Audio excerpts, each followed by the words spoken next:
Ay, sa iyong pananaw, sapat ba ang proteksyon na binibigyan ng lipunan ng pamahalaan Sa aking opinion po, hindi po ito sapat.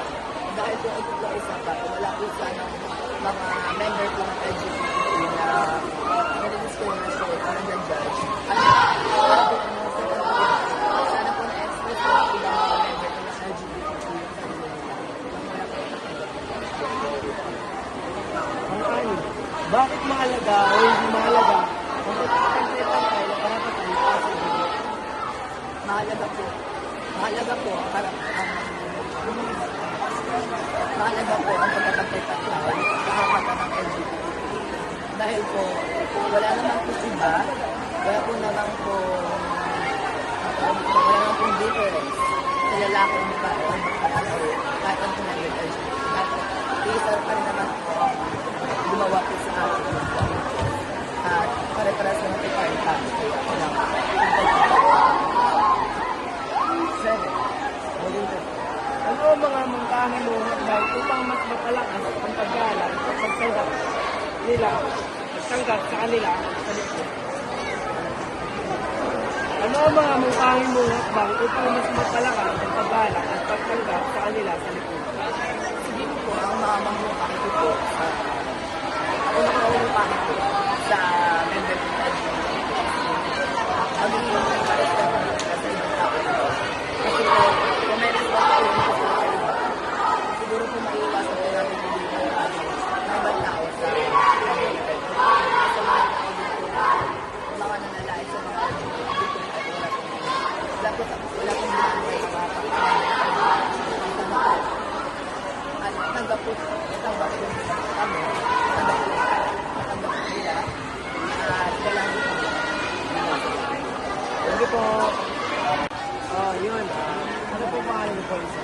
Sa si Gio, dahil sa lahat. Ang muli namin katanungan, ano ang iyong pagkalakapang opinion tungkol sa mga karapatan ng LGBT sa ating lipunan? Bilang member po ng LGBTQI, o bilang kabilang ko, ang karapatan ko namin is sulitin ko kami kahit ang gusto, sa pagod, kung wala kong tatanggap ng judgment.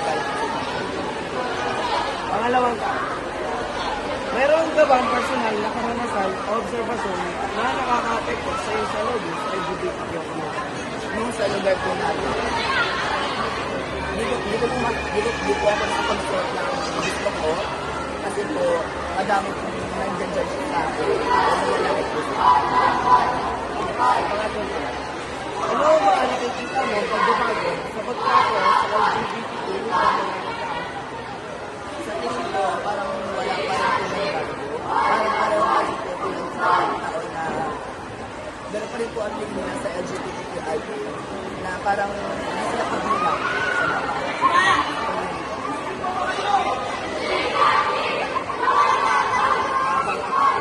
Ano sa tingin mo ang pinakamalaking hamon na kinakarap ng LGBTQ pagdating sa kanilang karapatan? yun nga po yung sinasabi ko, judgment, discrimination. Yung dami po namin tatanggap mula po sa ibang tao. Parang hindi po namin ma-express yung sarili namin dahil po sa Ang lima, sa iyong pananaw, sapat ba ang proteksyon na binibigay ng lipunan ang pamahalaan para sa LGBTQ? Para sa aking opinion, hindi po ito sapat. Dahil kung ito po ay sapat, wala po sanang nasasaktan na mga bakla or nasasaktan na kabilang sa LGBT+. Wala po sanang kunyata. Dito. Uy! Wala po. Ako na lang. Ang lima, Habang huling tanong mo, ano ang mga mungkahi mong hakbang upang mas mapalakas ang paggalang at pagtanggap sa kanila sa lipunan? Para sa akin, ang magiging mukhain lang ng like parang pwedeng patupad ang ating gobyerno is kung may laws man sa mga babae or lalaki, kung may pangkarapatang babae at saka lalaki, dapat may pangkarapatang LGBTQ din. Kasi dito natin mabibase kung paano natin sila ikato na parang tao lang din naman. Dito din natin may papakita ang kanilang mga dito dito din natin may value ang kanilang mga opinion, mga saloobin.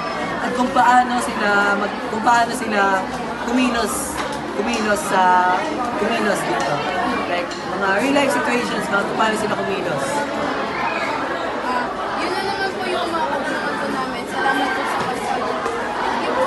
Pang-apat na tanong po, ano sa tingin mo ang pinakamalaking hamon na kinakaharap ng LGBT pagdating sa kanila? Kasi sa kanilang karapatan, para sa akin, hindi sila kaya tanggapin ngayon.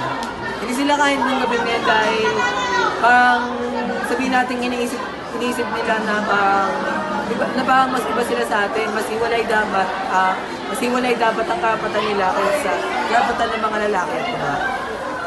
Limang tanong po, sa iyong pananaw, sapat ba ang proteksyon na ibinibigay ng lipunan o pamahalaan para sa LGBTQ? Bakit? Para sa akin hindi. Dahil nga sa mga discrimination, dito talaga pagtuunan ng pansin ng pamahalaan mismo, not just advocacies. Kasi ang advocacies parang inanan nila LGBTQ, parang binibigyan nila ng value ang LGBTQ. So parang ang government natin, kung pag-uusapan natin internationally, oo, may mga batas na napatupad dyan. Pero sa Pilipinas, I think wala pa pong napapasang batas. Dahil, for example, ang hiwalay na CR ng mga lalaki at babae and LGBTQ, which is hindi pa din pa napapasang.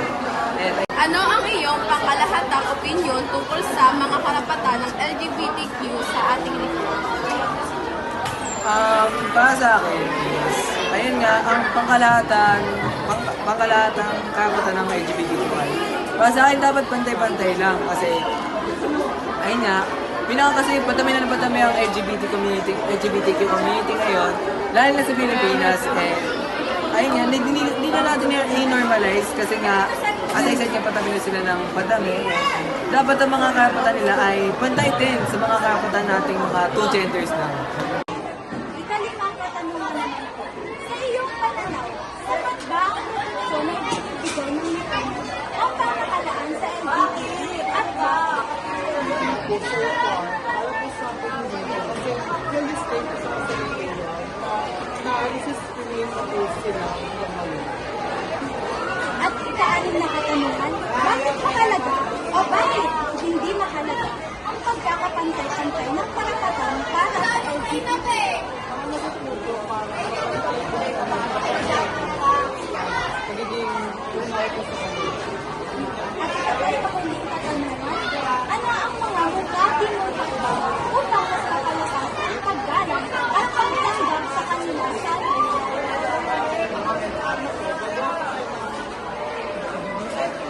Campaign po about sa kanila. So, makapag-social tayo sa